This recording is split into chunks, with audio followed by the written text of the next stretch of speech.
Hello बच्चों, good morning. हाय। आज के फिर से इस क्लास में आप लोगों का स्वागत है। मैं एस के गुप्ता आज संस्कृत के नए सीरीज में नए वीडियोस के साथ दसम पाठ मंदाकिनी वर्णनम पाठ के साथ मैं उपस्थित हुआ हूँ। सभी लोग उम्मीद है कि तैयार बैठे होंगे, सभी लोग सुन रहे होंगे, देख रहे होंगे। तो पिछले पाठ को आप लोगों ने ध्यानपूर्वक पढ़ा होगा, समझा होगा और नोट भी किया होगा, अपने नोट्स को भी बनाया होगा, ऐसा पूरा उम्मीद है। और जो लोग नए होंगे उन्होंने सब्सक्राइब भी किया होगा। अभी जो लोग इस वीडियो में नए हैं, अभी पहली बार देख रहे हैं, कृपया करके इस चैनल को सब्सक्राइब कर लें और अपने ज़रूरतमंद दोस्तों को शेयर भी कर दें ताकि उन्हें भी इसका लाभ प्राप्त हो। तो ज़्यादा देर ना करते हुए हम अपने पाठ को स्टार्ट करते हैं, शुरुआत करते हैं, आरंभ करते हैं। तो चलिए आगे बढ़ते हैं। हमारा जैसा कि आप देख पा रहे हैं, पहले ही हमने खोल रखा है दसम पाठ ताकि समय ज़्यादा नष्ट ना हो। चलिए शुरुआत करते हैं। हमारी जो पहली है, ये जो लिखा हुआ है हम उसको पहले समझ लेते हैं।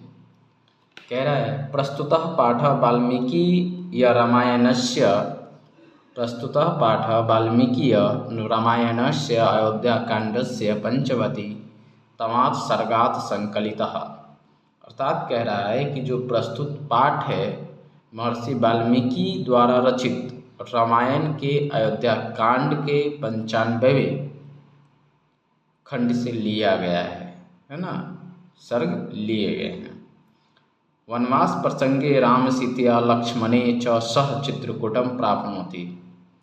वनवास के समय राम, उसकी पत्नी सीता एवं अपने छोटे भाई लक्ष्मण के साथ चित्रकूट पहुँचते हैं।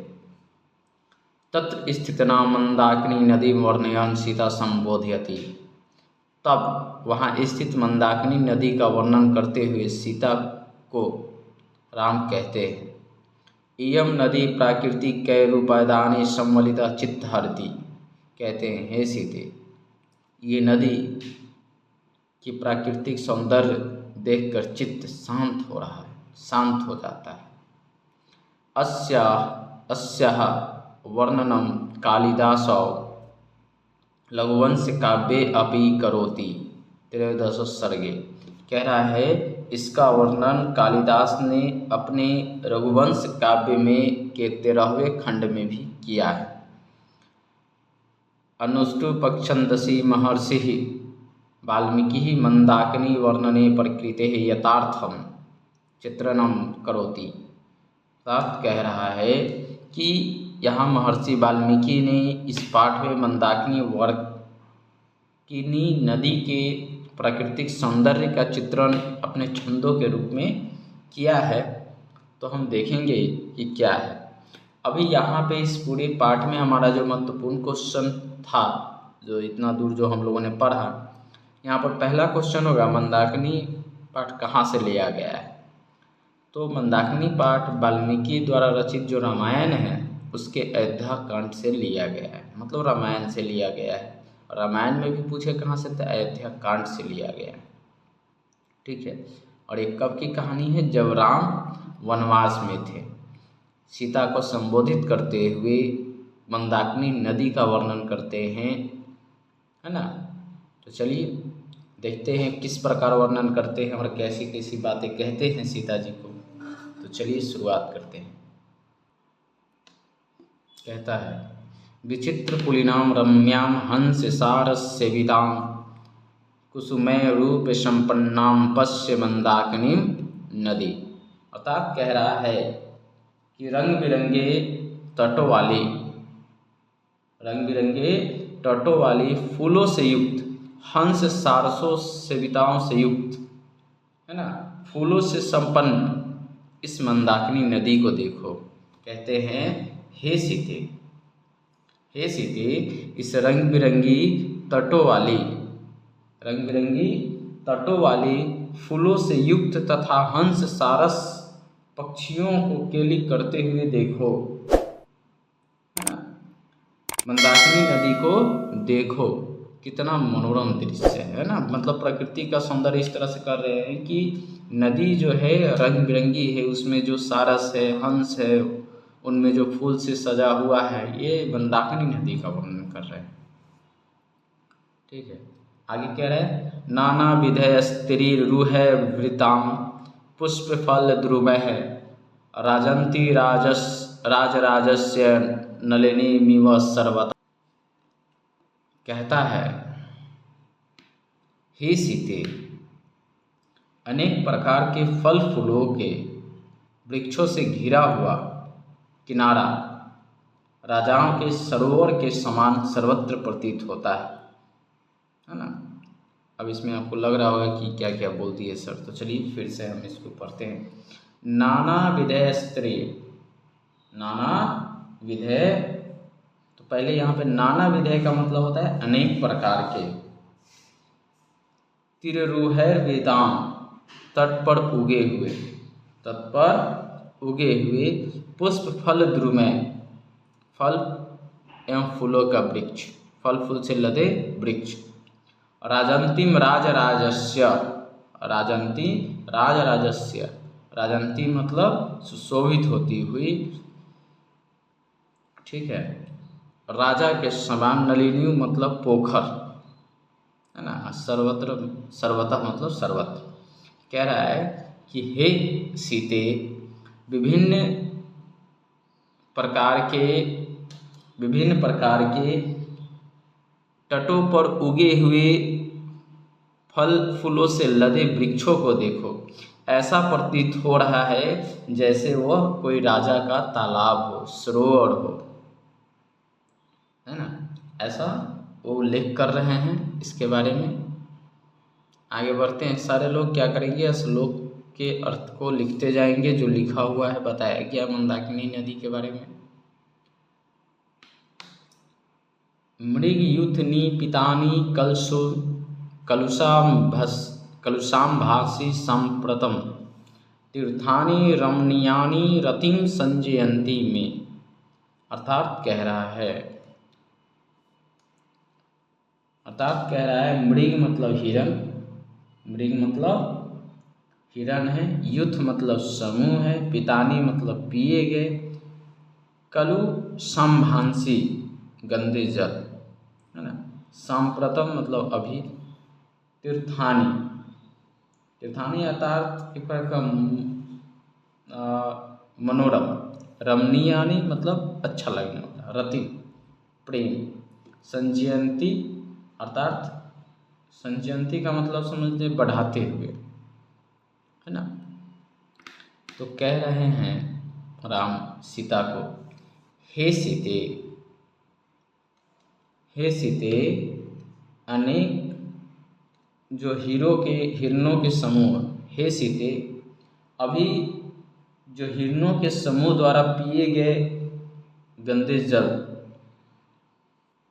हे सीते, अभी हिरणों के समूह द्वारा पिए गए गंदे जल जो मन को मोहित कर रहे हैं, जो मन को मोहित कर रहे हैं, है ना, जो तीर्थों के प्रति मेरे प्रेम को जगा रहे हैं। ठीक है, मैं फिर से इसके अर्थ को बता देता हूँ। कह रहे हैं हे सीते, अभी हिरण समूह द्वारा पिए गए जल गंदे हो गए, है ना, गंदे हो गए, जो मन को मोहित करने वाले तीर्थों के प्रति मेरे प्रेम को बढ़ा रहे हैं। अब यहाँ पे आपको एक चीज़ समझ में नहीं आ रहा होगा, सर गंदा जल बोले तो ये कैसे मोहित कर सकता है। तो देखो यहाँ पे गंदा जल कहने को छोड़ो, यहाँ पे बात ये समझो, यहाँ पे जो हिरण का समूह कितना निर्भीक तौर पे घूम रहा है, एक समूह में घूम रहा है, विचरण कर रहा है उस जंगल में, उसे कोई भय नहीं है, वो आ रहा है नदी पे पानी पी रहा है, जा रहा है नदी में, कौन है इससे उसको कोई मतलब नहीं, है ना। वो हिरणों को देख के ऐसा कह रहे हैं। ठीक है, आगे बढ़ते हैं। जटाजिन्धर काले वल्क्योत्तरवाससः ऋषयस्त्ववगाहन्ते नदी मंदाकिनीं प्रिये। अर्थात कहते हैं, कह रहा है जटाजिन्धरा, जटाजिन्धरा का मतलब होता है जटा और मृग चर्म को धारण करने वाले, है ना। वल्क लोत्तर वाससः, इसका मतलब होता है वृक्ष की छाल को वस्त्र के रूप में धारण करने वाले, वृक्ष की छाल को वस्त्र के रूप में धारण करने वाले। ऋषिस्त्वगाहन्ते, अर्थात ऋषि समूह स्नान करते हुए, है ना। तो कह रहे हैं राम सीते से, हे प्रिय सीते, हे सीते, काले मृग के चर्म को धारण करने वाले, काले मृग के चर्म को धारण करने वाले, वृक्षों के छाल को धारण करने वाले उन ऋषियों को मंदाकिनी नदी में स्नान करते हुए देखना कितना ही मनोरम दृश्य है, कितना ही मनोरम दृश्य है, कितना ही सुंदर दृश्य है। अर्थात कह रहे हैं कि हे सीते देखो, जो नदी में कितना सुंदर दृश्य दिख रहा है, जो साधु है, ऋषि है, जो काले मृग को धारण कर रहे हैं, किए हुए हैं, जो पेड़ों के वृक्ष के छाल को जो धारण किए हुए हैं, स्नान करते हुए उनको देखो, कितना मनोरम दृश्य है, कितना सुंदर दिख रहा है। आगे लिख रहे हैं वाल्मीकि जी, आदित्य मुपतिष्ठन्ते नियमा दुधर्ववाहवः, एते परे विशालाक्षी मुनयः संसितवर्तः। ठीक है, अब ये क्या कहता है, इसको समझते हैं। कहता है आदित्यम, यहाँ पे आदित्यम अर्थात सूर्य को, उपतिष्ठन्ते आराधना करते हुए, नियमात नियम पूर्वक, उधर्वाहवः जिन्होंने अपनी भुजा को ऊपर किया है, जिन्होंने अपनी भुजा को ऊपर किया है। एते ये सभी, विशालाक्षी बड़ी बड़ी आँखों वाली, विशालाक्षी बड़ी बड़ी आँखों वाली, मुनियः मुनिगण, संसितवर्तः अर्थात प्रशंसनीय वर्त वाले। तो इस नदी का उल्लेख करते हुए बताते हैं राम जी सीता जी को, हे विशाल नेत्र वाली सीते, हे विशाल नेत्र वाली सीते, हे सीते, ये सभी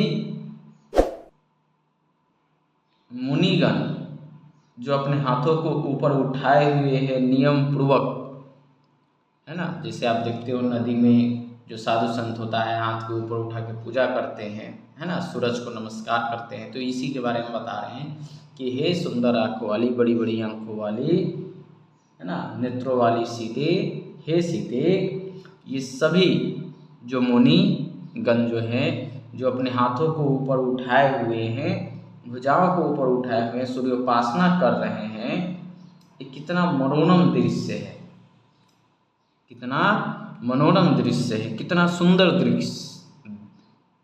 दृश्य है। आगे देखते हैं, है ना। मतलब इस वाले में क्या बता रहे हैं कि जो नदी में जो मुनिगण स्नान कर रहे हैं वो सूर्य को अर्घ्य दे रहे हैं, सूर्य को नमस्कार करते हुए, वो कितना सुंदर लग रहे हैं। मारुतोद्धूत शिखरः निरिता इव पर्वतः, पादपै पुष्प पत्राणि सृजद्भिदौ नदीम्। अर्थात कहता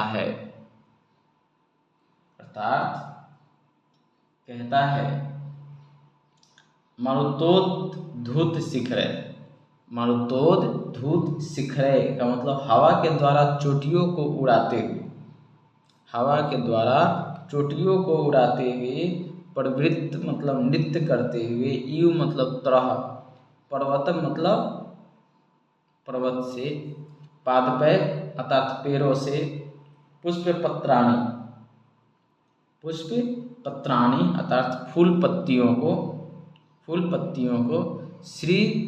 सृजद्भि अर्थात उगे हुए पौधों से, अभितः, इसी में है जुड़ा हुआ, अभितः दोनों ओर, सृजद्वी अर्थात सृजन करते हुए, सृजन से, अर्थात कह रहा है हे सीते, नदी के दोनों ओर, नदी के, ठीक है यहाँ पे वही तो था, हे सीते नदी के दोनों ओर फूल पत्तों तथा पेड़ों से मंदाकिनी की शोभा अति आकर्षक हो गई है।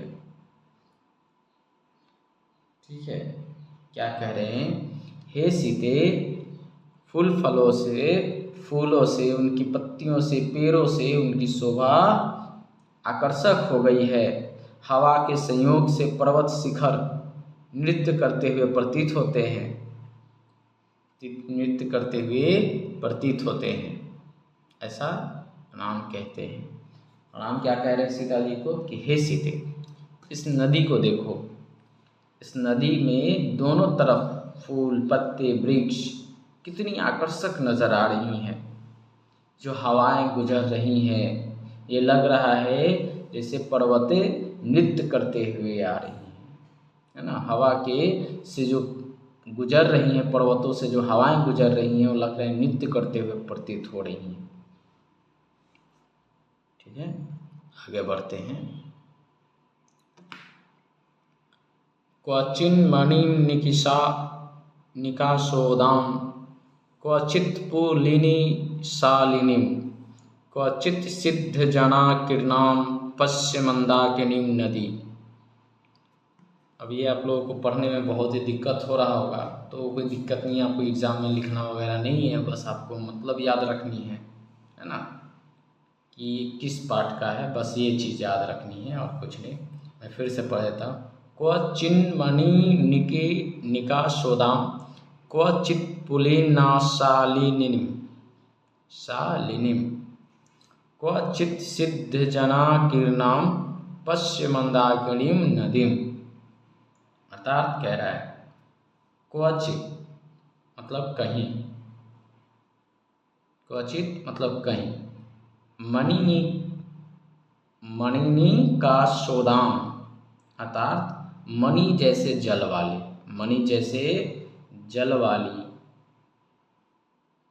यहाँ पे देखो पुलिशालिनी अर्थात सुंदर तटों वाली, सिद्ध जना के नाम, सिद्ध जनों से भरी हुई। अर्थात कहते हैं हे सीते, मणि जैसे निर्मल जल वाली मंदाकिनी नदी को देखो। हे सीते, मणि जैसे सुंदर निर्मल जल वाली मंदाकिनी नदी को देखो, जिसकी कहीं तटे सजी धजी हैं, इसकी कहीं तटे सजी धजी हैं, तो कहीं सिद्ध जनों, तो कहीं सिद्ध जनों से भरी हुई है। सिद्ध जनों अर्थात ऋषि मुनि से भरी हुई है ना।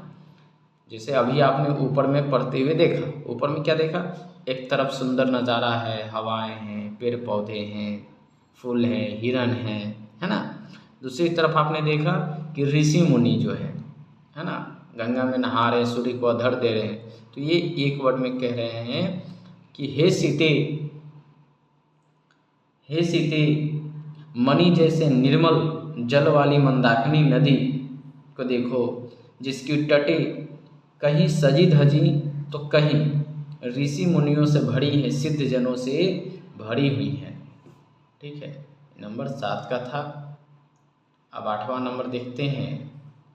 निर्धुतान वायुनान पश्य विततानि पुष्प संजयान पोप्लूयमानान परायण पश्य त्वम जल मध्यगान।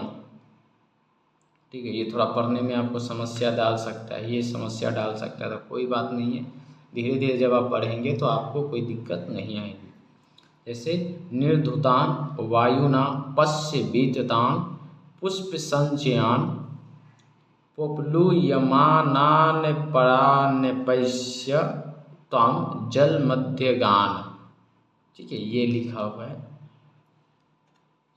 तो देखते हैं ये क्या कहता है और इसको समझने का प्रयास करते हैं।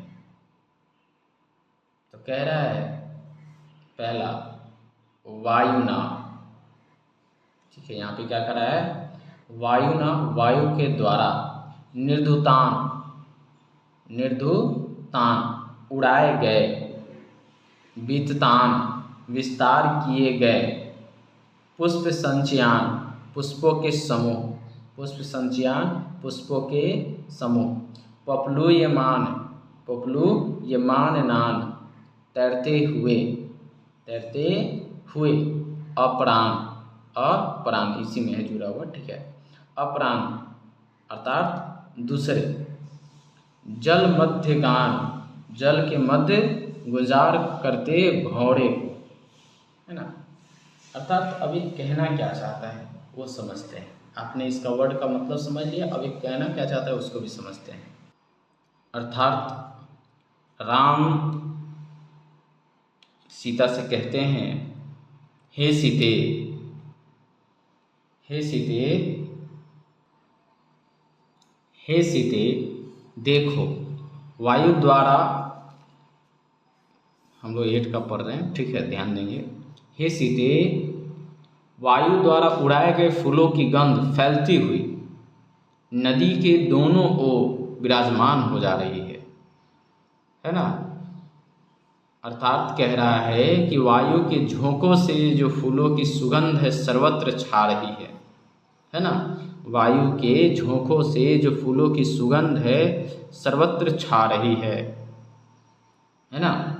इसके साथ ही कह रहा है, और नदी में तैरते हुए कमलों पर, नदी में तैरते हुए कमलों पर भंवरों को देखो।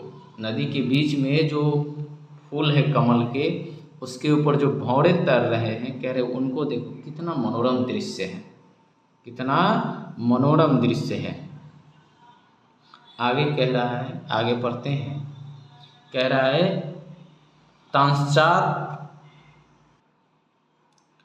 तांचातिवल्गु वचसो रंथागना हवायना द्विजा, तांचातिवल्गु वचसो रंथागना हवायना द्विजा, अधिरोहन्ति कल्याणी निष्कुंजन्तः शुभागिरः, शुभागिरः। अर्थात कहता है, श्लोक नंबर 9, अर्थात श्लोक नंबर 9 कहता है कि हे सीते, मंदाकिनी नदी को दृश्य को देखो, जहाँ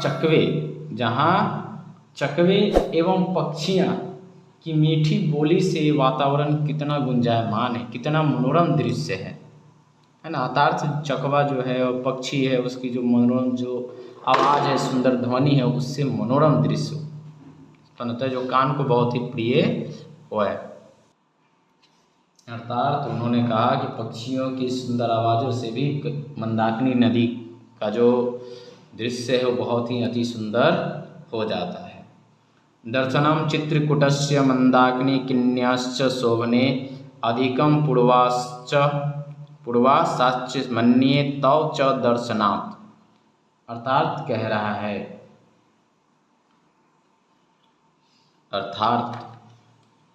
अर्थात राम सीता से कह रहे हैं, हे सीते, यहाँ चित्रकूट पर्वत और मंदाकिनी नदी का जो दर्शन हो रहा है, यहाँ पे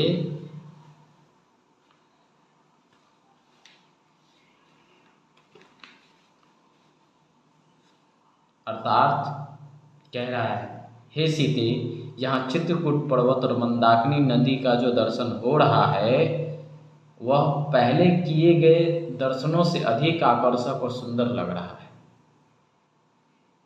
वो पहले दर्शन किए गए जितने भी थे उन सब से ज़्यादा आकर्षक लग रहा है चित्रकूट और मंदाकिनी नदी का दर्शन, है ना। अभी चित्रकूट कौन है? पर्वत जो मंदाकिनी नदी के किनारे बसा है, स्थित है ना। अब यहाँ पर आपने मंदाकिनी नदी के विभिन्न रूपों को, स्वरूपों को, सुंदरता वाली चीज़ों को देखा, जिसका व्याख्यान राम ने किया अपनी पत्नी सीता के लिए, ठीक है। अब इससे संबंधित प्रश्नों को देखते हैं। जो पहले पुस्तक के प्रश्न हैं, उसके बाद और कौन कौन से प्रश्न हमसे पूछे जा सकते हैं उनका भी ध्यान रखेंगे। तो चलिए देखते हैं। सर्वप्रथम हमारे पास ये मौखिक प्रश्न है ना। मौखिक प्रश्न का उत्तर देंगे। कह रहा अस्मिन् पाठे का नदी वर्णिता अस्ति। कह रहा इस पाठ में किस नदी का वर्णन किया गया है? तो मंदाकिनी नदी। मंदाकिनी कस्य नलिनी इव सर्वतः राजते। कह रहा है मंदाकिनी नदी किस तरह के सरोवर के रूप में दिखती है? तो राजस्य मतलब राजा रजवाड़े के जो तालाब होते हैं उस जैसी नजर आ रही है। मंदाकिनी नदी के अवगाहनते, है ना। मंदाकिनी नदी में कौन स्नान कर रहे हैं? तो ऋषियः। कौन? ऋषियः। रामः मंदाकिनी नदी काम दर्शति, है ना। राम जो है मंदाकिनी नदी का जो दर्शन है वो किसको करा रहे हैं? सीता, है ना। तो यहाँ पे लिखेंगे सीताम।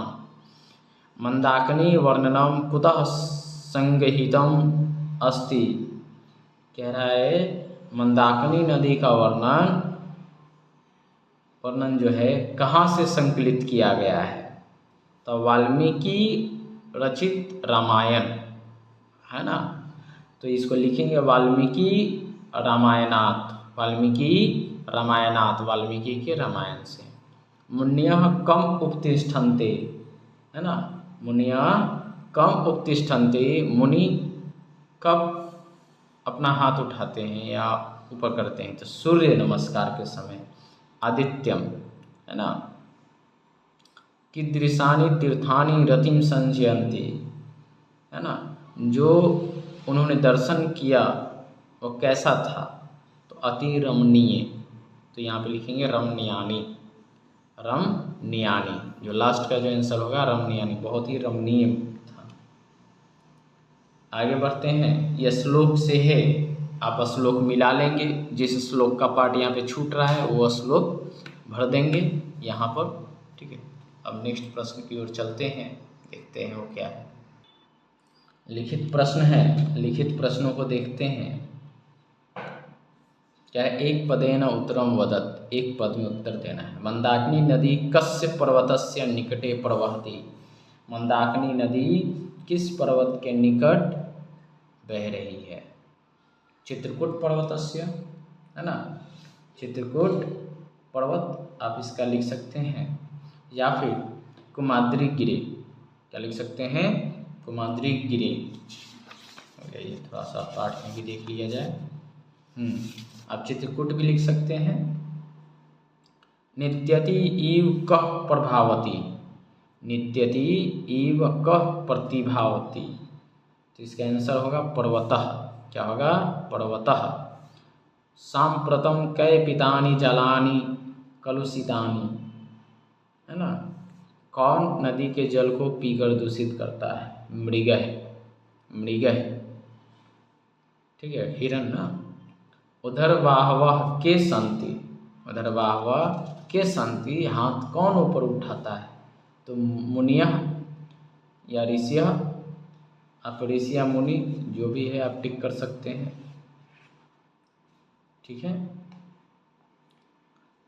आगे है विशालाक्षी इति कस्य कृते संबोधनम, है ना। यहाँ पर किसको संबोधित करते हुए कहा जा रहा है? तो सीता, है ना।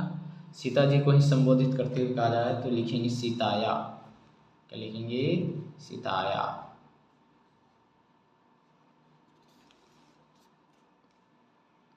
आगे जो आपको प्रश्न दिख रहे हैं, कह रहे पूर्ण वाक्येन उत्तरम लिखित। पूर्ण वाक्य में उत्तर देना है। तो कह रहा है हंस सार सेविताम विचित्र पुलिनाम च का, है ना। कैसी है? हंस सार सेविताओं से जो दृश्य है वो कैसा लग रहा है ना। तो रम्या, क्या है? रम्य मंदाकिनी। रम्या मंदाकिनी, इसके बाद जोड़ देंगे, वही आपका आंसर है। पूरा लिख के अच्छा रम्या मंदाकिनी, ठीक है। संसितवर्ता मुनियम किम कुर्वन्ति, है ना। नदी में मुनि क्या करते हैं? तो सूर्य को आधार देते हैं। तो लिखेंगे संस्वर्ता मुन्या आदित्यम आदित्यम उत्तिष्ठन्ते आदित्यम उत्तिष्ठन्ते, इसके बाद जोड़ देंगे किम कुर्वन्ति की जगह आदित्यम उत्तिष्ठन्ते जोड़ देंगे। श्री राम मंदाकिन्याम पोप्लियमानं कान दर्शयति, है ना, क्या दर्शन कर रहे हैं, तो लिखेंगे सिद्ध जना, सिद्ध जना किरणाम, सिद्ध जना किरणाम, नहीं सॉरी थोड़ा गलती हुई, नीचे वाले सिद्ध बोलने लगे, पढ़ने लगे, गलत बात। ग का आंसर देखेंगे श्री राम मंदाकिन्याम पपुलियमान जल मध्यगान, क्या लिखेंगे जल मध्यगान दर्शयति, क्योंकि जो कमल का फूल है वो कहाँ दिख रहा था, जल के मध्य में, तो जल मध्यगान दर्शयति।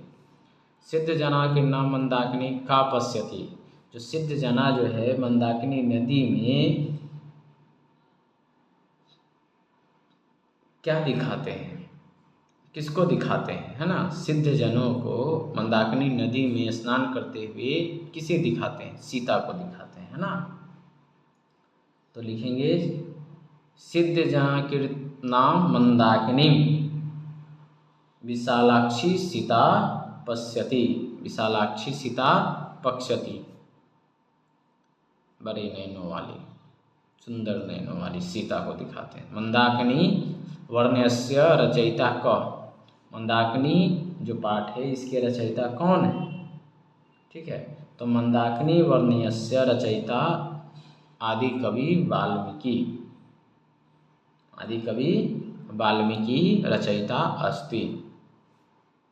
मंदाकिनी वर्णनम रामायणस्य कस्मिन् काण्डे अस्ति, मंदाकिनी वर्णनम रामायणस्य अयोध्याकाण्डे अस्ति, अयोध्याकाण्ड रामायणस्य अयोध्याकाण्डे अस्ति। शुभागिरह के निष्कुजन्ति,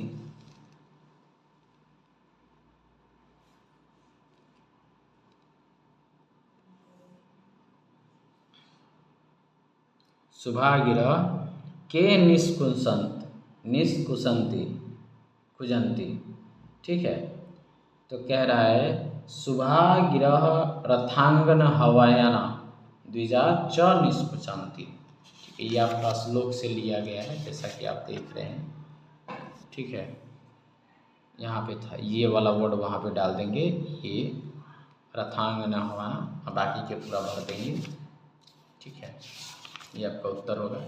यहाँ पर यह श्लोक से जो पाठ छूट गए होंगे वो आप उन्हें देख के भर लेंगे, एक चीज़ है। आगे कह रहा है उदाहरण कोष्ठगताम पदनाम समुचितम प्रयोगम कृत्वा वाक्यानि योजत, कह रहा है दिए गए शब्दों में से शब्दों का चुनाव करना है ताकि दिए गए जो खाली जगह है वो एक पूर्ण वाक्य का रूप ले ले। सीता रामचंद्रस्य, अब जाहिर है सीता रामचंद्र की क्या थी, माता, प्रिया या पुत्री, तो प्रिया थी। जटा जिनधरा ऋष्याः अघान्ते, भाई जो कह रहा है ऋषि जो थे जो जटों को धारण करने, पेड़ों के वृक्षों के छाल को धारण किए हुए वो कहाँ है, मंदाकिनी नदी में। संशीतवर्ता मुनयः उत्तिष्ठन्ते, भाई कब उठते हैं, तो आदित्यम, जब सूर्य उगता है तब वो उठते हैं, है ना। नदीम अभितः प्रणीत इवः, नदीम किसके चारों ओर बहती है, पर्वतः, है ना, पर्वतों से होकर निकलती है। पूर्वासात् दर्शनम अधिकम महत्वम ग्रामस्य वनस्य चित्रकूटस्य, तो किसका दृश्य सबसे उत्कृष्ट था, तो चित्रकूट जो पर्वत है उसका जो दर्शन है वो बहुत ही सब में महत्वपूर्ण था। पक्षिणा पर्यायवाची, अब पक्षी के पर्यायवाची कौन है, र द्विज नग, तो यहाँ पे भरेंगे द्विज क्या है, पक्षी का पर्यायवाची। अस्मिन् पाठे रथानुवा कवयस्य पर्यायवाची क, है ना, तो यहाँ पर लिखेंगे चक्रवाक्यस्य, चक्रवाक्यस्य, ये वाला भर देंगे आपका, ये वाला, ठीक है, यहाँ पर। तो ये पाठ भी आपका कंप्लीट हुआ। पूरी तरह से।